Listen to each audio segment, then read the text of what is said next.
Ang kwento ni Tomby. Ang kwentong ito ay hango sa totoong buhay. Mula ito sa isa nating tagapakinig na itago na lang natin sa pangalang Neil. Walang eksaktong taon. Talisay, Cebu. Nang mga panahong ito, nag-aaral sa isang pamantasan sa Maynila itong si Neil. Tubong Cebu ang binata. Pinadala ng mga magulang sa Maynila para makapagtapos ng abogasya. Pangarap ng binata ang maging abogado, kaya pinusigan niya ang pag-aaral sa syudad. Hindi naman nasayang ang paghihirap ng binata dahil nagawa niyang makapagtapos sa kursong kinuha. Matapos ng graduation, pinili ni Neil ang umuwi at magbakasyon sandali sa kanilang probinsya. Balak nitong sorpresahin ang mga magulang, kaya hindi ito nagsabing uuwi. Pagkarating sa kanilang bayan, nag-antay ang binata ng habal-habal papunta sa baryo. Matarik ang daan papunta doon. Walang sasakyang may 4 na gulong ang nakakakyat. Nakaupo ang binata sa maliit na kamalig na nagsisilbing waiting shed nang biglang may tumabi sa kanya na isang lalaki. Naninigarilyo ito kaya umiwas ang binata at lumipat sa kabilang upuan. Napalingon ang lalaki sa kanya. Tumitig ng masama. Hindi pinansin ni Neil ang mga titig na yon. Maya-maya ay muling lumapit sa kanya ang lalaki at sinadyang bugahan siya ng usok. Dito na nagalit ang binata. "Ano ba, Manong? Umiwas na nga ako sa inyo kasi ayoko makaamoy ng usok ng sigarilyo eh." Wika ng binata. Ngunit tinawanan lang siya ng lalaki. "Ah, ah, ah, ah, ah. Napaka-arte mo naman. Hindi mo ba ako kilala, ha? Siguro hindi ka taga dito, ano?" Tugon ng lalaki. Hindi na sumagot pa ang binata. Tumayo si Neil upang lumipat sa kabilang kalsada. Saktong naroon ang kababata niyang tawagin na lang natin sa pangalang Aldo. Aktong bumili ang binata ng maiinom nang lapitan siya nito. "Oh, Neil, ikaw ba yan? Walang iya ang pogi natin ah." Wika ni Aldo. Nagtataka namang lumingon si Neil. Nang titigan niya itong mabuti, kaagad ding nakilala ng binata ang kaibigan. "Aldo, tignan mo nga naman oh. Ano ginagawa mo dito sa bayan?" Tanong ng binata habang nakikipagkamay sa kaibigan. "Bumiyaya ko ng mga gulay at nyug mula sa taniman namin.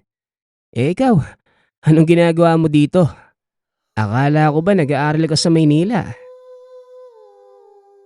Tugon ng kaibigan. "Oo, bakasyon naman ngayon. Saka medyo matagal din akong hindi nakapunta sa amin. Siya nga pala, kilala mo ba yung lalaking yun?" Tanong ng binata. "Ayun ba? Si Henry yan. Marami ang asal sa kanya dito. Dahil napakayabang eh. Kesyo mula daw siya sa angkan ng mga mambabarang. Eh bakit ba? Anong ginawa sa'yo?" Tanong ni Aldo. Wala naman pare. Hayaan mo na. May dala ka bang motor? Pasabay na lang ako. Parang matatagalan pa yung susunod na habal-habal eh." Tugon ni Neil. Matapos ang usapang yun, kaagad kinuha ni Aldo ang motor. Pinasakay ang kaibigan. Nang papalis na sila, humarang sa daan si Hener. "Hindi pa tayo tapos mag-usap, bata. Ang ayoko sa lahat, Yung tinatalikuran ako kapag kinakausap. Tandaan mo, yang kabastusan mo ay may kalalagyan yan. Wika nito habang dinuduro si Neil. Hindi naman kailangan duruin mo ang kaibigan ko, Hiner. Kumalma ka kasi. Hindi naman kami kakasa sa'yo eh. Hayaan mo na lang kami makaalis. Tugon ni Aldo habang hinahawi ang kamay ni Hiner. Tara na Aldo, hayaan mo na lang yung matandang yan. Wika ni Neil. Kagad namang tumabi si Hiner. Ngunit nakatitig pa din ito ng masakit sa dalawa. Habang nasa daan, tahimik lamang si Aldo. Medyo mahaba ang biyahe pauwi sa kanilang baryo. Kaya binasag ni Neil ang katahimikan. Kumusta ka na nga pala pare? Mahigit 4 na taon din ako nawala dito ah. Wala akong balita tungkol sa mga tao sa baryo. Lalo na sa'yo. Ano, may asawa ka na ano? Tanong ng binata. Napangiti si Aldo at tumugon. Oo pare, taga Mindanao ang napang-asawa ko. Pero hindi siya Muslim ah. Napunta kasi ako doon para magtrabaho eh. At ayun, nagkakilala kami. Tugon ni Aldo. Tuloy-tuloy lamang ang pag-uusap ng dalawa. Hanggang sa makarating si Neil sa kanilang tahanan. Nagpaalam na din kagad si Aldo na aalis dahil paggabi na ng mga sandaling yon. Mag-iingat ka pare ah. Pag may oras ka bukas, papasyal ako sa inyo. Wika ni Neil. Laking gulat ng mga magulang ng binata nang makita siyang nakatayo sa kanilang bakuran. O Neil, anong ginagawa mo dito? Hindi ka man lang nagpasabing uuwi kang bata ka. Eh di sana napasundo kita sa bayan. Wika ng amang tawagin na lang natin sa pangalang Mang Eduardo. Ayos lang po tay. Kaya ko naman po ang sarili ko eh. Tsaka kabisado ko pa naman po yung daan papunta dito sa atin. Tugon ng binata. Inaya ito ng amang pumasok sa tahanan. Saktong naghahain na ng hapunan ang ina na si Aling Mercy. O Mercy, tignan mo kung sino ang dumating. Wika ni Mang Eduardo. Napalingon ang ginang at dali-daling niyakap ang anak. Nako anak, mabuti naman at nakauwi ka. Pero teka, bakit hindi ka man lang nagsabi sa amin? Tanong ng nanay ni Neil. Gusto ko po sana kayong sorpresahin eh. Kamusta po kayo ma? Siya nga pala, may pasalubong po ako sa inyo ni... Hindi na ituloy ng binata ang sasabihin dahil bigla itong nakaramdam na matinding pagkahilo. O nilalak, ano bang nangyayari sa'yo? Masakit ba ang ulo mo? Baupo ka muna at napagod ka siguro sa biyahe. Wika namang Eduardo. Inalalayan siya ng ama papunta sa sala upang makaupo. Ngunit bago pa man makarating sa sopa, biglang nawalan ng malay ang binata. Nag-aalala ang dalawang matanda. Pinatawag ni Mang Eduardo ang kanilang katiwala at pinasundo ang doktor sa bayan. Kung hindi nyo na itatanong, maimpluwensyang tao ang tatay ni Neil. Sa katunayan, inuudyokan nito ng mga kabaryong tumakbo bilang alkalde. Kaya kahit sinong ipatawag na matanda, hindi nagdadalawang isip na pumunta kahit gaano pa ito kalayo. Ilang minuto ang nakalipas. Dumating na nga ang doktor. Kagad nitong tinignan ng binata ngunit wala siyang nakitang problema. Wala naman pong problema sa kalusugan ng anak niya. Normal ang dugo at temperatura niya. Malamang, napagod lang sa biyahe ang binata. Pahinga lang ang kailangan niya. At paggising, paghigupin niyo ng mainit na sabaw. Wika ng doktor. Salamat po sa pagpapaunlak, doktor. Tugon ni Mang Eduardo. Wala pong anuman, Mang Eduardo. Basta kayo. Alam niyo namang hindi ako makakatanggi, hindi ba? Sige po, magpapaalam na ako. Muling wika ng doktor. Hinayaan nilang magpahinga si Neil. Nagising ang binata alas 10 ng umaga. Paglabas nito ng silid, kagad siyang sinalubong ng ina. Salamat naman at nagising ka na, anak. Halika, kumain ka na muna. Ano bang nangyari sa'yo kagabi? Bungad ni Aling Mercy. Hindi ko din po alam na eh. Bigla na lang pong nagdilim yung paningin ko eh. Tapos, hindi ko na po alam yung sunod na nangyari. Napagod po siguro ako sa biyahe. Tugon ng binata. Habang kumakain, napatingin si Neil sa bintana. Nakita nito ang isang lalaking naglalakad sa labas ng bakuran. Pamilyar sa kanya ang lalaking yun. Ngunit hindi niya matandaan kung saan niya ito nakita. Sakto namang lumapit ang ina kaya tinanong niya ito. Nay, kilala niyo po ba yung taong yun? Pamilyar po kasi siya sa akin eh. Hindi ko lang matandaan kung saan ko siya nakita. Tanong ng binata. Napadungaw sa bintana ang ginang at nakitang naglalakad na palayo ang lalaki. Ngunit kilala niya ito. Si Hiner ba? Napadaan lang siguro. Baka may pupuntahan dyan sa kabilang kanto. Tugon ng ina. Biglang naalala ni Neil ang pangalang yon. Ikwinento nito kay Aling Mercy ang nangyari. Nagulat pa ang matanda dahil sa mga nalaman. Naku Neil, sana hindi mo na pinatulan. Alam mo bang mula sa pamilya ng mga mambabarang yang taong yan, baka mapahamak ka lang anak. Wika ni Aling Mercy. Natawa naman si Neil sa sinabi ng ina. Mambabarang, Nay? Naniniwala ka po doon? Kwentong barbero lang yun, Nay. Di naman po sila totoo eh. Tugon ng binata. Kahit kwentong barbero man yan, walang masama kung mag-iingat ka anak. Sige na, kumain ka na dyan at marami pa akong gagawin. Wika ni Aling Mercy. Matapos kumain ni Neil, nagpaalam itong pupunta kina Aldo.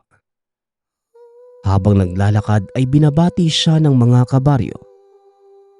Napapatango na lamang ang binata sa mga ito bilang pagtugon. Pagkarating sa tahanan ni Aldo, kaagad niyang hinanap ang kaibigan. Sa kasamaang palad ay hindi na ito nakatira sa bahay ng mga magulang. Naku Neil, ikaw pala yan. Pasensya na hindi kaagad kita nakilala. Hindi na dito nakatira si Aldo. May sarili na siyang bahay doon sa Banawang malapit sa lupang sakahan namin. Siguradong naroon pa siya. Mamayang hapon pa ang biyahe niya ng gulay kaya maaabutan mo pa yon. Wika ng tatay ni Aldo. Dali-daling tumakbo ang binata papunta sa tinurong direksyon ng matanda. Ngunit sa kalagitnaan ng daan, hindi niya inaasahang makakasalubong niya si Hiner. Napahinto sa pagtakbo ang binata dahil napakatalas ng tingin nito sa kanya. Dagdag mo pa ang nakakalokong ngiti ng lalaki. Biglang nakaramdam ng kakaibang kilabot si Neil. kaya pinagpatuloy nito ang paglalakad upang tuluyang makalayo kay Hener. Medyo malayo pa ang bahay ni Aldo at habang nasa daan, muli na namang nakaramdam ng pagkahilo ang binata. Hinimas nito ang sentido para kahit papano mahimasmasan. Muli siyang nagpatuloy sa paglalakad hanggang sa marating ang mismong banawang kung saan nakatirik ang bahay ng kaibigang si Aldo. Saktong pagpasok nito sa mismong koral ng kaibigan, bumagsak ang binata. Mabuti na lamang ay sinalubong ito ni Aldo at kagad nasalo. "Oy Neil, ano bang nangyari sa'yo? Uy pare, gumising ka dyan!" Wika ni Aldo. Tinawag nito ang asawa. Kagad din namang lumapit. Dali-dali nilang binuhat ang binata papasok sa tahanan. Pagkalapag ni Aldo kay Neil sa mahabang upuan, doon lamang nagkamalay ang binata. Teka, nasan ako? Ano bang nangyari?" Tanong ng binata habang iniikot ang tingin. "Andito ka na sa loob ng bahay ko, Neil. Siya nga pala. Siya si Amelia, asawa ko. Amelia, si Neil naman. Batalik kong kaibigan."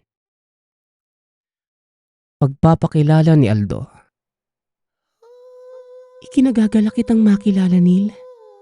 Pero hindi ito ang oras para sa kasiyahan. Aldo, bilisan mo. Kunin mo ang mga gamit ko." Utos ni Amelia sa asawa. Nalabis namang pinagtataka ni Neil. "Bakit? Ano bang nangyayari?" Tanong ni Neil. Sakto namang pabalik na si Aldo dala ang maliit na baul. "Bumagsak ka pare. Nawalan ka ng malay. Siya nga pala. Manggagamot ang asawa ko mula sa Mindanao. May naramdaman siya sa katawan mo eh. Gusto niyang malaman kung ano kaya hayaan mo sanang tignan ka ng asawa ko." Tugon ni Aldo. Kagad namang nilabas ni Amelia ang mga kagamitan. Tinusok ng ginang ang pulso ng binata gamit ang isang matulis na buto ng hayop. Matapos ay dinilaan ito.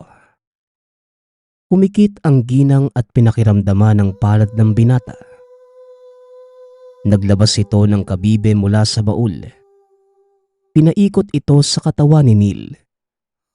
Biglang napahinto si Amelia at dali-daling tumayo. "Nandito siya. Walang yang mambabarang to. Talagang sinundan ka pa sa bahay namin, Neil." Wika ni Amelia. "Mambabarang? Aldo, anong mambabarang?" Muling tanong ng binata. "Alam ko hindi ka naniniwala sa barang pare. Pero totoo ang lahat ng yun. At nabiktima ka pa ng isa sa kanila." Tugon ni Aldo. "Hindi lang basta-basta mambabarang. Isang ito man ang dumali sa'yo." Dagdag ni Amelia. "Ito man? Ano ba talaga yung nangyayari? Yun ba yung dahilan ng pagkahimatay ko kanina?" "Oo. Saka na natin pag-usapan yan. Sa ngayon, Aldo, bantayan mo muna ang kaibigan mo. Dahil hindi aalis ang isang to hanggat hindi nakakatikim." Wika ni Amelia. Matapos ay kagad itong lumabas sa bakuran at nagsisigaw na parang may hinahamon. "Teka pare, seryoso ba si Amelia? Sensya na. Alam mo namang hindi ako naniniwala sa mga ganito, di ba?" Tanong ni Neil. "Alam ko naman yun pare. Siguro nga panahon na para mabago ang paniniwala mo. Dumito ka muna para masaksihan mo ang kakayanang taglay ng mga Subanon. Tugon ni Aldo. Kaunting kaalaman. Ang mga Subanon ay tribo mula sa Mindanao at Kabisayaan. Sinasabing may kakaiba silang kakayanan sa panggagamot. Taglay din nila ang kaalaman sa pagpapagana ng mga dasal na sila mismo ang may gawa. Kilala din ang mga Subanon sa kanilang kakaibang kakayanang kumontrol ng mga hayop, pati ng mga insekto upang gamitin sa panggagamot at pakikipaglaban. Balik tayo sa kwento. Patuloy ang paghahamon ni Amelia sa hindi nakikitang kalaban, hanggang sa huminto ito sa pagsigaw. Naglabas ng isang maliit na tangkay mula sa bulsa. Maliwanag pa ng mga sandaling yon, kaya kitang-kita ng dalawa ang ginagawa ng ginang sa labas ng tahanan. Naupo ito sa lupa at gumuhit ng bilog gamit ang patpat. May isinulat din itong kataga na hindi maintindihan. Habang ginagawa niya ito, nakatirik ang mga mata at nag-uusal na mga salita sa dialektong Subanon. Maya-maya pa, nakarinig sila ng malakas na sigaw mula sa kakahuyan. Hindi kalayuan sa bahay ni Aldo.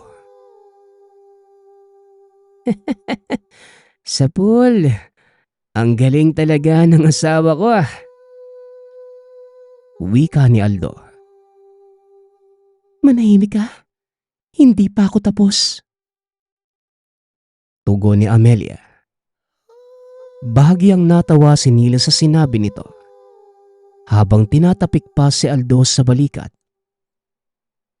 Ilang sandali pa, nakarinig muli sila ng malakas na sigaw. Sa pagkakataong yon ay unti-unti nang lumalayo ang tinig. Ayan, buti naman at naisipan mo nang tumakbo. Dahil kung hindi, baka maisipan kong makipaglaro sa'yo. Wika ni Amelia sa sarili habang naglalakad papasok ng tahanan. Nakilala mo ba kung sino may gawa, Amelia? Tanong ni Aldo. Ikaw ang dapat kong tanungin yan. Sino ang nakasagutan niyo sa paradahan ng habal-habal? Tugon ni Amelia. Si Hector. Tama siya nga.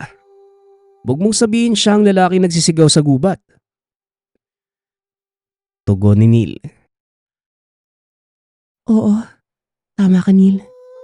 Si Hector nga ang may gawa. Talagang walang hiyayang mambabarang na yan eh. Hindi na sila nadala. Pwes, gulo ang gusto nila. Pagbibigyan ko sila. Wika ni Amelia. Dali-dali itong tumakbo papunta sa likod ng tahanan.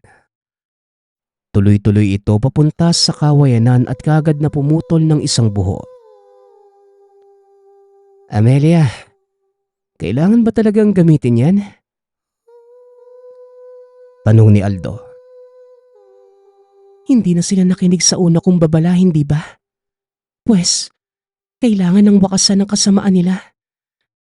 Nagtimpi ako sa awat ng aking makakaya, Aldo.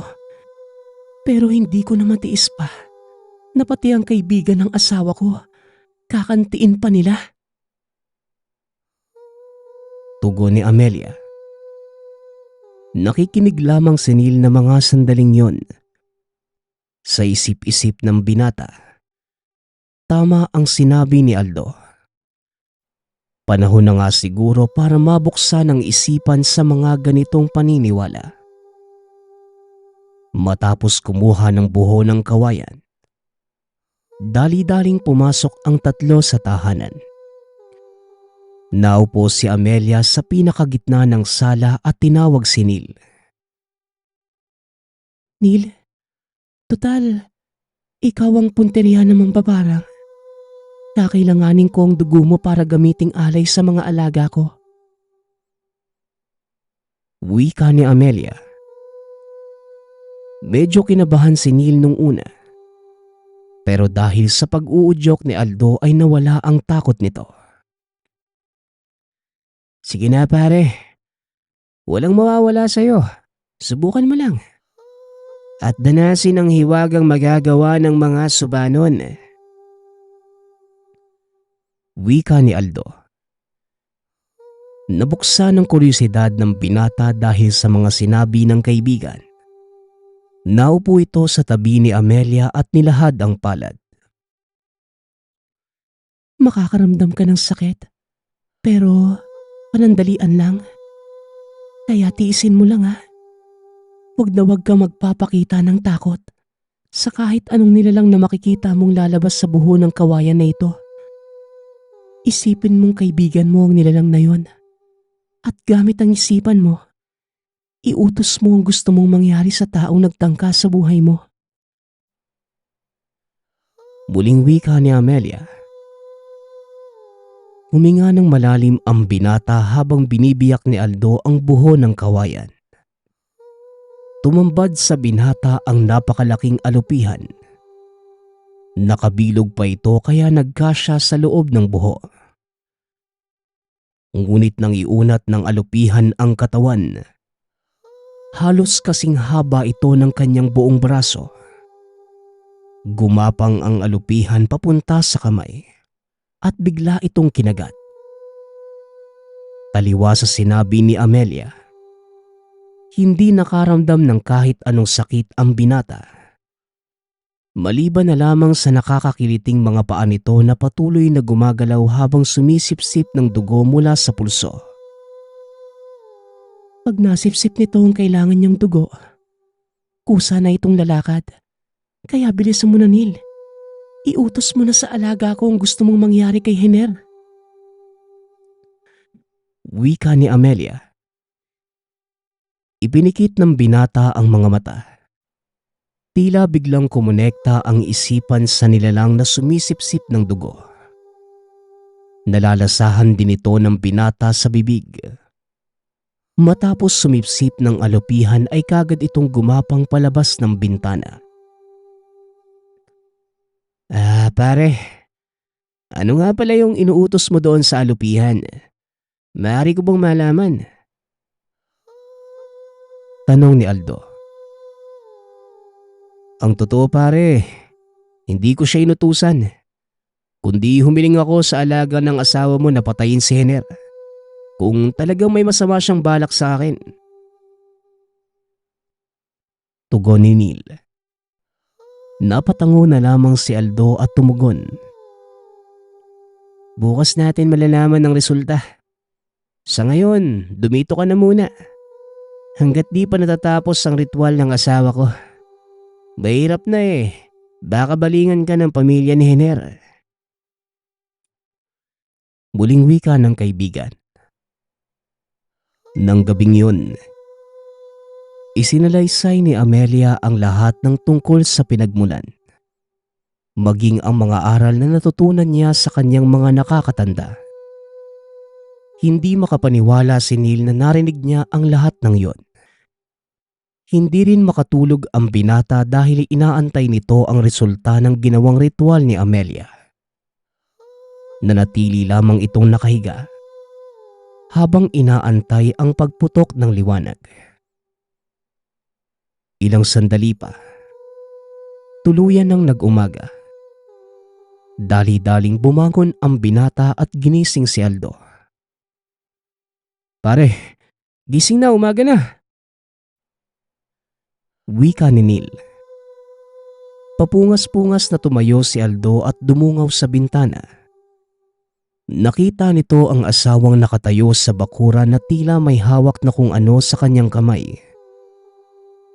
Pagkalingon nito, nakita ng dalawa ang malaking alupihan.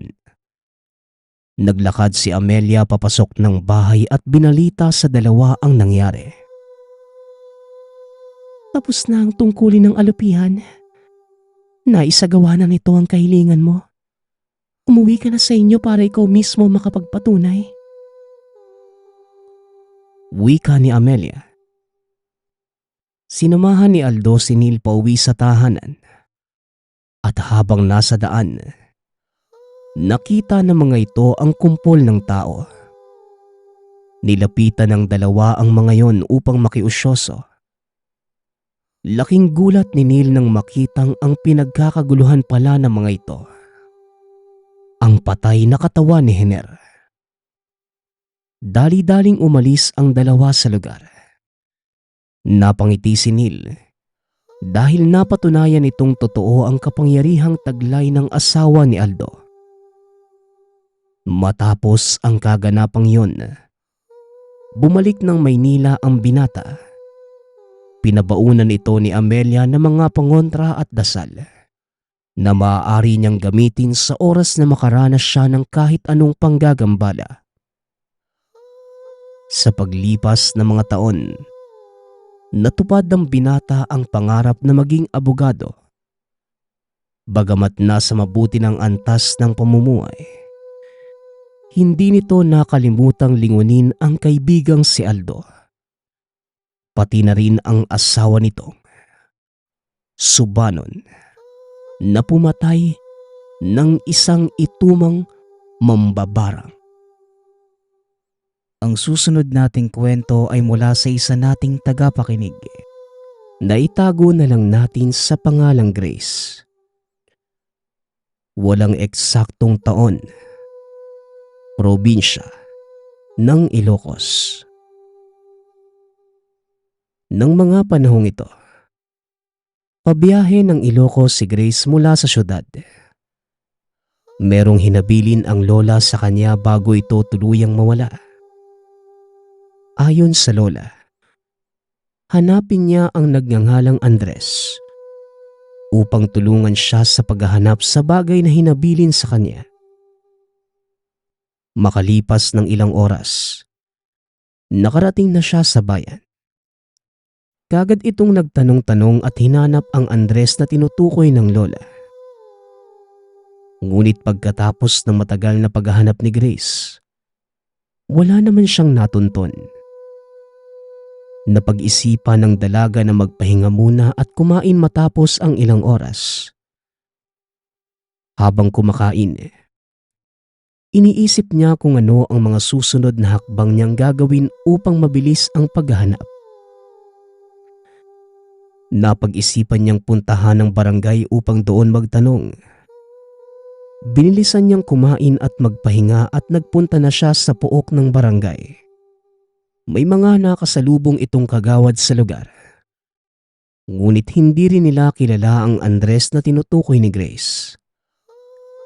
Makalipas pa ang ilang sandali, napag-isipan na lamang ni Grace na umuwi. Dahil mukhang wala namang mapapala ang biyahe. Ngunit habang paalis na sa lugar, bigla na lamang may nagsalita. Andres! Tama ba ang narinig ko? Ilang taon na rin ang nakalipas nang huli kong marinig ang pangalan na yan. Wika ng isang matandang lalaki. Tagapangulo, nandito ka po pala. Ito po si Grace. Dumudulog po siya sa ating tanggapan. Naghahanap po siya ng isang lalaking nagngangalang Andres. Pero wala naman po kaming kilalang taga rito na ganun ang pangalan eh. Tugon ng kagawad. Hindi nyo talaga siya kilala. Wala nang ibang makakakilala sa kanya ngayon dahil matagal na siyang namatay. Muling wika ng tagapangulo. Oh, patay na si Andres? Naku, paano po yan? Siya pa naman po ang pinapahanap sa akin ng lola ko. Kung ganun po mukhang hindi ko matutupad ang hinabilin sa akin ni lola. Tugon ni Grace. Kagawad, maaari mo ba muna kaming bigyan ng oras upang mag-usap ni Grace? Wika ng tagapangulo sa kagawad. Sige po, tagapangulo. Mauuna na po ko. Tugon ng kagawad. Dali-dali na itong umalis sa lugar. O iha, Anong buong pangalan mo? Tanong ng kagawad. Grace ho, pwede niyo ho bang sabihin sa akin kung anong nangyari kay Andres? Para pag uwi ko po, may maisasagot po ako sa lola ko. Tanong ni Grace. Matagal nang namatay si Andres. Siya ang tatay ko. De la Cruz ang apelyido mo, ano? Hindi ka ba konektado sa mga Abalos? Tanong ng tagapangulo. Hindi po eh. Bakit po pala? Tanong ng dalaga. Wala naman. Pero pwede kong ikwento sa iyo kung ano ang nangyari sa aking ama. Para na rin may makaalam ng kwento niya. Namatay ang tatay ko nung sanggol pa lamang ako. Ang sabi ng lolo ko, kinulam raw siya ng dati niyang kasintahan. Hanggang sa namatay na lang siya sa sakit. Nakakalungkot na hindi man lang ako nagkaroon ng pagkakataong maramdaman ng pagmamahal ng isang ama. Dahil lang sa babaeng yon. Sabi nila, Mayumi daw yung pangalan eh. Tugon ng tagapangulo. Bata pa lamang si Andres at Mayumi nang maging magkasintahan ang dalawa. Parehas silang mga anak ng kilalang pamilya sa bayan. Ang mga Francisco at Abalos. Matagal na ang hidwaan sa pagitan ng mga pamilya nila. Kaya nang nabalitaan nila ang pag-iibigan ng dalawa, tutol ang lahat at sila ay pinaghihiwalay. Bagamat wala sa pamilya nila ang pabor sa relasyon, meron naman silang kakampi, ang yaya ni Mayumi. Nagpatuloy ng palihim ang relasyon nilang dalawa sa tulong ng yaya na pinagtatakpan sila. Ngunit makalipas ang ilang taon, nagbuntis na si Mayumi. Napakalaking iskandalo nito dahil hindi kasal si Mayumi. Upang maiwasan ang malaking gulo, napagpasyahan ng dalawang magtanan. Sumama ang yaya sa pag-alis upang hindi siya mabalikan. Matagumpay ang pagtanan nila. Naging masaya naman sila kahit mahirap na ang buhay. Sa malayong bayan kung saan sila naninirahan, walang nakakakilala sa kanila kaya naman naging mapayapa ang ilang buwan nilang pagsasama. Ngunit makalipas ng ilang buwan, nagbago kagad si Andres. Hindi na siya kasing lambing katulad noon. Nagkaroon ito ng bisyo na hindi nagustuhan ni Mayumi. Hindi tumagal si Andres sa trabaho dahil laki siya sa layaw. Hindi siya sanay sa pagkilos. Habang tumatagal, mas lalong lumalala ang tensyon sa pagitan ng magkasintahan. Dahil buntis si Mayumi, hindi niya kaya ang mga gawaing bahay at kailangan niya ng suporta ng kasintahan. Ngunit hindi kaya ni Andres ang hirap ng pamumuhay nila. Isang araw ay hindi na umuwi ng tahanan si Andres. Kalaunan ay nalaman na lamang ni Mayumi na umuwi na ito sa mga magulang. Kaya napagpasyahan niyang puntahan ito. Masakit ang mga natuklasan niya pagkarating sa tahanan ng mga Francisco. Bukod sa hindi malugod ang pagsalubong sa kanya ng pamilya, nalaman niyang ipapakasal na si Andres sa dalagang napili ng mga magulang nito. Ang masakit pa rito, itinago niya ang relasyon niya kay Mayumi at sinabi pa nito na maaaring iba ang tatay ng batang dinadala. At upang siraan ang pamilya Francisco ay sa kanya ito pinapaako. Umuwing luhaan si Mayumi. Itinakwil na ito ng pamilya simula nang pinili niya si Andres. At ngayon na may iniwan siya nito. Nang mapagpasyahan niyang mamatay, natauhan siya at nangibabaw ang pagmamahal sa sanggol na nasa sinapupunan. Kaya nagpasya itong hindi niya hahayaan na siya lamang ang magdudusa sa ginawa nilang dalawa. Pumunta ito sa isang kilalang mangkukulam sa bayang tinitirhan. Doon ay nagmakaawa ito na matulungan. Naawa ang matanda sa kalagayan ni Mayumi, kaya naman pumayag ito. Matapos ang ritual ay nagpasalamat ng husto si Mayumi sa mangkukulam. Ngunit babala nito na dahil sa ginawa niya, maniningil ng kapalit ang sumpa. Tinanggap naman ito ni Mayumi dahil para sa kanya. Magdudusa pa rin naman siya kahit anong mangyari. Kaya mas mabuti nang maparusahan rin ang may gawa nito sa kanya. Nag-impake na si Mayumi at lumuwas ng lugar. Makalipas ang ilang buwan, ilang araw bago ang kasal ni Andres sa ibang babae, bigla itong nakaramdam na matinding sakit sa ari. Kagad siyang pinasuri sa doktor. Ngunit wala silang makitang problema kaya wala rin silang magawa. Ilang gamot na ang pinapainom rito. Ngunit habang tumatagal, mas lumalala lamang ang sakit na nararamdaman. Habang tumatagal ay nakikita nila ang paglaki ng ari ni Andres na nagdulot ng alarma sa pamilya. Itinigil ang kasal at kagad silang naghanap ng albularyo. Ayon naman sa manggagamot, napakalakas ng mangkukulam na gumawa nito sa kanya. May taning na ang buhay ni Andres.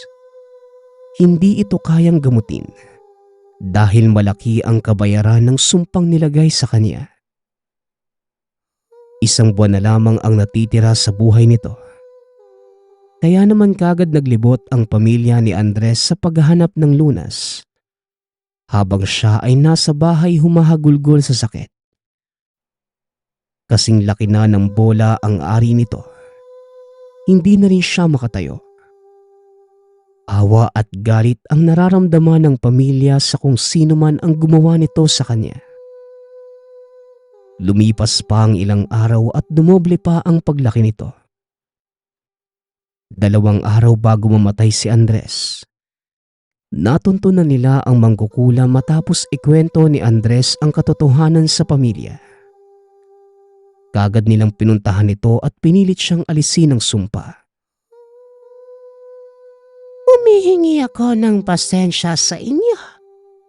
Ngunit hindi na maaalis ang sumpa, mga iho at iha. Matindi ang galit ng nagpagawa nito sa kanya. Ang natatanging paraan lamang para mailigtas ang inyong kapatid ay kung mahanap nyo ang may gawa nito at mapapatawad siya. Wika ng mangkukulam. Dumating na ang araw ng kamatayan ni Andres. Nagtipon ang pamilya upang makasama ito sa huling sandali. Nakita nila ang paghihirap nito sa loob ng 1 buwan. Hanggang sa biglang may lumabas na tubig sa ari nito. Nagulat at napaatras sila nang sumigaw ng napakalakas ang binata. Hindi nila alam kung ano ang gagawin. Ngunit nakita nilang may lumalabas sa ari nito. Isang ulo. Kagad siyang tinulungan ng pamilya. Nagsilang siya ng isang patay na sanggol. Namatay si Andres sa sakit ng pangyayari. Nagtipon ang pamilya upang puntahan ang mangkukulam. Sinisisi nila ito sa pagkamatay ni Andres dahil tinanggap niya ang hiling na may galit dito. Pinagtulungan nila ang matanda hanggang sa namatay ito. Ngunit bago ito mamatay, sinabi niyang pagbabayaran ng mga ito ang ginawa nila. Naipanganak na ni Mayumi ang sanggol na mga sandaling yon. Makalipas ang ilang taon ay nakapang-asawa ito muli. Nagkaroon ng sariling pamilya. Hanggang sa mabilis na lumipas ang ilang araw. Matapos mamatay si Andres, isa-isa ring namatay sa sakit ang mga kamag-anak nito. At bago pa silang mamatay lahat, Nahanapan nila ng solusyon ng sumpa ng mangkukulam sa tulong ng albularyo. Inilagay nila sa lagayan ng pinanganak ni Andres. Hanggang ngayon ay nasa ari-arian ito ng pamilya ng Francisco. Ayon sa albularyo, hanggat nasa kanila ito ay hindi na sila muling gagambalain ng sumpa ng mangkukulam. Nakikiramay po ako sa pagkamatay ng tatay nyo, tagapangulo. Pero sa totoo lang po, hindi po ako naniniwala sa mga mangkukulam eh. Wika ni Grace. Ganun ba iha? Halika, may papakita ako sa'yo. Tugon ng tagapangulo. Dinala niya ang dalaga sa isang silid. Ipinakita ng tagapangulo sa dalaga kung saan nakalagay ang isang sanggol. O ngayon, naniniwala ka na ba? O siya, tara na at gabi na, kailangan mo na ring umuwi. Wika ng tagapangulo. Nagpasalamat ng husto si Grace sa pagdulog sa problema. Habang pauwi, nakangiti ang dalaga at sinasabing may sagot na siya sa kalagayan ng lola. Lola, huwag po kayong mag-alala. Matatapos na rin po ang pagbabayad niyo sa sumpa. Hawak ko na ang susi sa paggaling ng karamdaman niyo. Wika ni Grace sa sarili. Makalipas ang ilang oras na biyahe, nakauwi na si Grace at kagad niyang pinuntahan ang lola sa ospital. Kung hindi niyo na itatanong, ang pangalan ng lola ni Grace ay Mayumi. Siya ang sinasabing kasintahan noon ni Andres Francisco.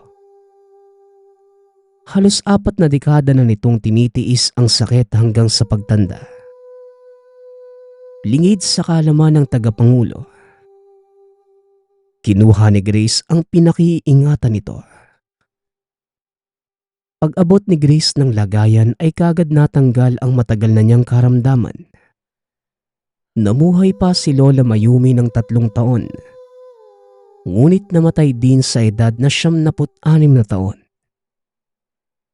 Bagamat nakukonsensya si Grace sa pagnanakaw ng ari-arian ng iba, para sa kanya, mas mahalaga pa rin ang pamilya. Ang huli nating kwento ay mula sa isa nating tagapakinig na itago na lamang natin sa pangalang Wilma.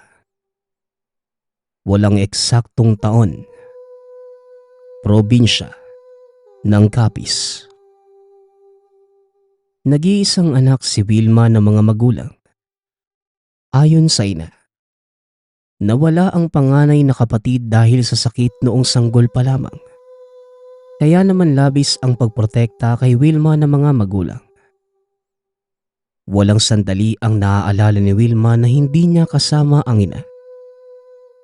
Dahil dito, madalas umaasa si Wilma sa tulong ng ina.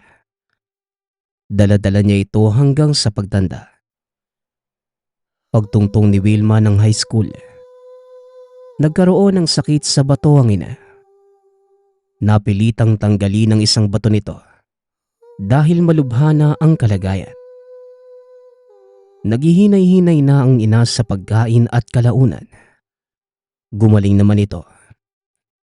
Ngunit bago si Wilma makapagtapos ng high school, muli na namang nagkasakit ang ina sa bato. Ang sabi ng doktor, maaaring namanan niya ang sakit sa mga magulang. Dagdag pa dito, ang hindi mabuting pamumuhay ng ina. Kung hindi sila makahanap ng bato sa lalong madaling panahon, maaaring 1 buwan na lamang ang itatagal ng ina. Nanlumos si Wilma sa binalita. Kahit na maaaring paraan ito ng Diyos upang maibsan ang sakit na nadarama. Dahil bukod sa pisikal na nararamdaman, napag-alaman din nilang may ibang kalaguyo ang ama.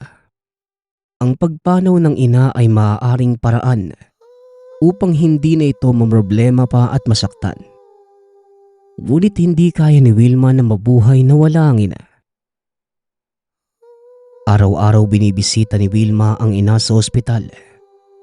Palagi niyang tinatanong ang doktor kung nakahanap na ba sila ng katugmang donor upang madoktungan pa ang buhay ng ina.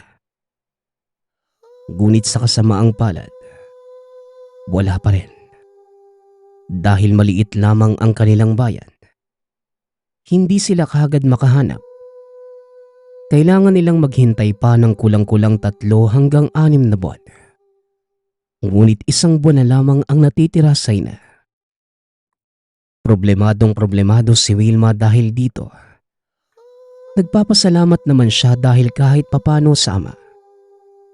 Bagamat sumama na ito sa iba, hindi naman niya pinabayaan ang mag-ina. Siya pa rin ang sumasagot sa lahat ng bayarin sa ospital, pati na rin ang pagpapagamot ng ina. Kaya hindi nila kayang magalit dito ng tuluyan. Abay, huwag ka nang umiyak dyan, anak. Kahit anumang mangyari, sigurado kong ito ang mas nakakabuti para sa lahat. Tandaan natin na kahit kailan, hindi naging mali ang Diyos. Lahat ng mangyayari ay sadya at may rason. Basta ipangako mo sa akin, iha, na palagi kang ngingiti kahit mahirap ang pinagdadaanan mo, ha? Siyempre ayaw ko namang makitang malungkot ang kaisa-isa kong anak. Wika ng ina habang pinupunasan nito ang luha ni Wilma. Opo, Nay. Pangako ko po na ngingiti ako palagi kahit mahirap ang buhay. Para po sa inyo. Kaya, Nay, magpagaling ka po, ha. Hindi ko pa po nasusuklian ang lahat ng sakripisyo niyo sa akin. Kaya parang awa niyo na po, Nay. Hintayin niyo ako, ha. Pagmamakaawa ng anak, hinalika ng ina sa noo si Wilma. Hindi niya mapigilang tumulo ang luha. 1 linggo na lamang ang natitira sa buhay ng ina. Kung hindi pa rin sila makakahanap ng donor ay magiging huli na ang lahat. Nagpunta na kung saan-saan si Wilma. Kinausap na rin niya lahat ng kamag-anak upang manghingi ng tulong. Ngunit sa kasamaang palad, walang tumugma kung meron man. Hindi sila handang magbigay upang matulungan ng ina. Hindi makapaniwala si Wilma sa mga kamag-anak. Ang lakas nilang manghingi ng tulong sa ina noong masigla pa ito. At hindi rin sila nagbabayad ng mga utang. Ngayong kailangan na sila ay hindi sila marunong magbalik loob. Habang nasa labas ng ospital si Wilma, iniisip niya ang pagkawala ng ina. Hindi niya ito matatanggap. Kaya naman kinulit din niya ang ama na makahanap ng donor. Ngunit abala ito sa bagong kinakasama. Walang magawa si Wilma kundi magdasal na lamang. Dahil wala naman itong kakayahan upang tulungan ng ina. Isang estudyante lamang siya. Walang mga koneksyon sa iba na maaaring makatulong sa sitwasyon. Hanggang sa 2 araw na lamang ang natitira. Kitang-kita sa mukha ni Wilma na namatayan na ito. Kahit nabuhay pa naman ang ina. Ilang araw na itong hindi kumakain o natutulog na maayos. Hindi niya alam kung ano ang kanyang gagawin kapag dumating na ang araw na kinakatakutan. Habang naglalakad si Wilma ng tulala, hindi niya namalaya na nasa likod na pala siya ng ospital. Babalik na sana si Wilma, ngunit hindi na pamilyar ang lugar sa kanya. Ilang minuto siyang pabalik-balik, ngunit kahit anong lakad ay tila hindi ito nakakaalis. Nabalot ng takot ang gabi ni Wilma nang mapagtanto na maaaring pinaglalaruan siya ng elemento. Pamilyar sa kanya na may ilang elementong may kakayanang lumikha ng ilusyon upang hindi siya makabalik sa daan. Hindi kagad nabahala si Wilma dahil sa pagkakaalam niya ay maaaring kapre o tikbalang ang mga ito. Kailangan lamang niyang baliktarin ang damit at makakauwi na rin siya. Ngunit matapos niya itong gawin, hindi pa rin pamilyar sa kanya ang daan. Kinilabutan na si Wilma nang makakita siya ng itim na aso. Hindi niya alam kung nagkataon lamang ba ito o meron talagang mangyayaring masama sa kanya. Kaagad siyang napatras. Hindi inaalis ang pagtingin sa hayop. Hindi niya lubos maisip na merong kakayanan ng aswang na ito upang magmanipula ng kapaligiran. Tumalikod si Wilma. Tinignan ng hayop sa gitna ng mga binte. Nagdarasal na sana ay nagkakamali lamang siya. Na sana hindi ito aswang.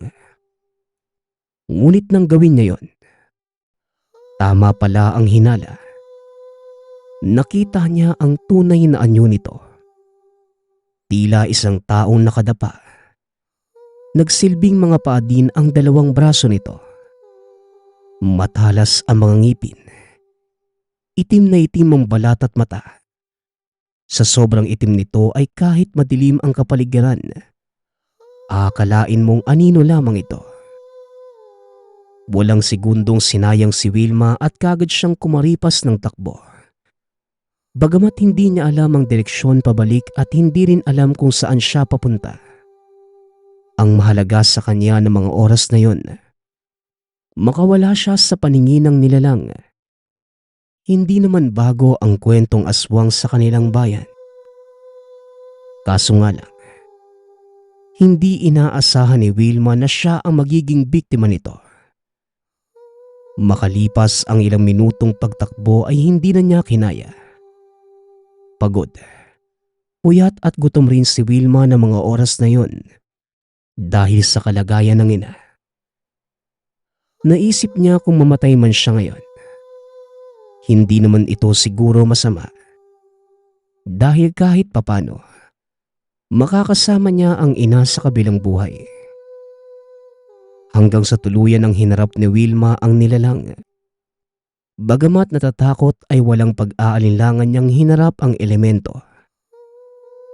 Bahagyang napaatras si Wilma nang makita niya ito. Napansin niya ang biglaang paglaki ng nilalang. Hindi na katulad kanina.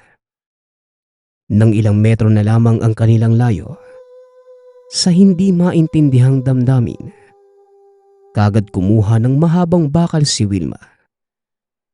Bagamat sinabi niya sa sarili na mukhang hindi naman masamang mamatay, hindi niya alam kung bakit lumalaban ang katawan para mabuhay. Ilang beses sinampas ni Wilma ang nilalang. Hindi rin siya makapaniwala na kinaya niya yon. Siguro nga kung buhay na ang nakataya, nakakagawa tayo ng hindi pangkaraniwan. Makalipas pa ang ilang minuto ay hindi na makilala pa ang mukha ng aswang. Durog na ito na tila naipit ng napakalaking bato. Narinig niya ang kampana ng ospital. Hudyat ito na 12:00 na ng hating gabi. Kagad sinundan ni Wilma ang ingay. Ngunit napatigil siya nang makaisip ng paraan. Dali-dali niyang hinanap ang doktor at binigay ang daladalang supot na may mga lamang loob.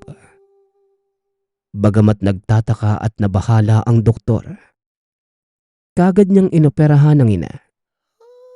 Sa kabutihang palad, sumakto ito sa pangangailangan. Sobrang natuwa naman si Wilma sa balita nito. Kailangan mong sabihin sa akin kung saan mo nakuha mga ito, iha. Hindi normal na may batang papasok dito sa ospital at bitbit ang supot ng laman ng tao.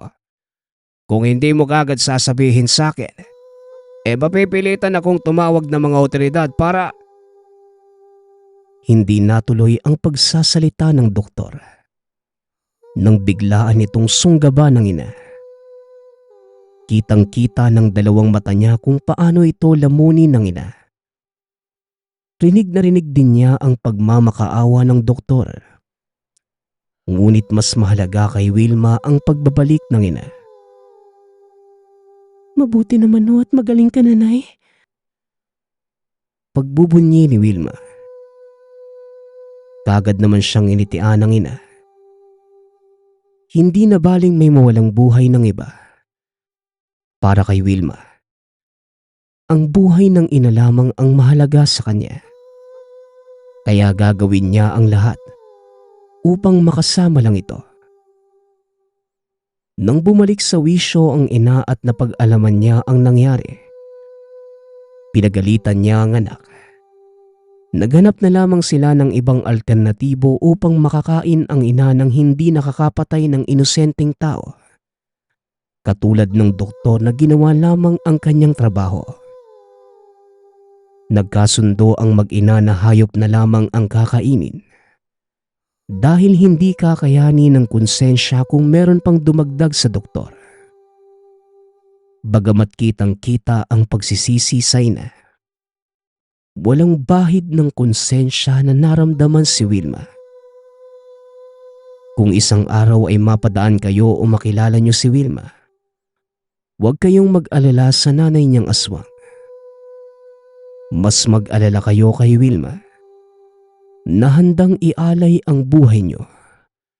Maduktungan lamang ang buhay ng pinakamamahal na ina. Nagpapasalamat nga pala ako sa nagpadala ng ating kwento. Nawa ay nagustuhan niyo ang inyong napakinggan. Ang opinyon ko lang sa kwentong ito, grabe yung nangyari sa kwento, no? Bilang anak na nagmamahal, kayang gawin ang lahat. Mabuhay lamang ang ina. Ngunit sa maling paraan naman. Muli, nagpapasalamat ako sa lahat ng sumusuporta sa ating channel. Nawa ay patuloy niyong suportahan at pakinggan ang ating mga kwento. Hanggang sa muling pakikinig.